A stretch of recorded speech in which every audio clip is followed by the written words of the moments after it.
mean, you see that thing we call the shard sticking up? That's several miles tall. See the shadow? Now, that little cross above it is a Razumar. These are totally undoctored.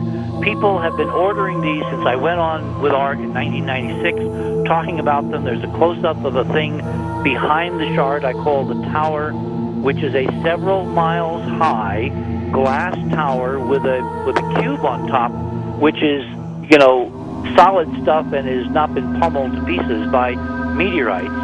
This stuff is really sticking up above the moon, and it's this kind of stuff that I think we would have seen on the computerized, digitized versions of the Apollo 11 television, which is why the boxes have gone away. You may be right. I mean, look at the shadow. It's the shadow that really is unbelievable to me. Yeah, these are structures. These are ruins. When you pummel ruins, I mean, just look at the awful pictures coming back from Lebanon of skyscrapers after they've been bombed. Yeah. And they can take all kinds of shapes. We're looking at stuff that's incredibly old, incredibly abandoned, but because of Brookings, remember that official government NASA report that I've been talking about with Art for years?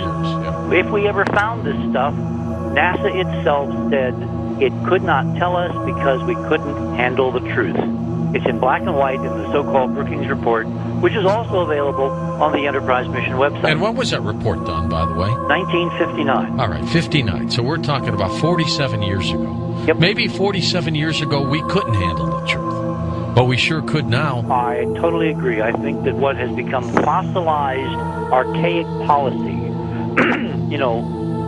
kind of presided over by doddering fools who don't understand where the world is now in the 21st century and how desperately uplifting it would be for the human species to realize it's not alone.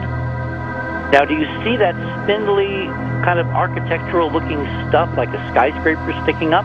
That is in front of the lunar module windows above the moon, kind of parallel to the height of their lunar orbit. It is, I believe, and we have close-ups, that appears to be a glass ruin of something that was much more refined and much more polished and is now moth-eaten and full of holes from meteorite bombardment. It's miles tall. It's at least 10, 15 miles tall.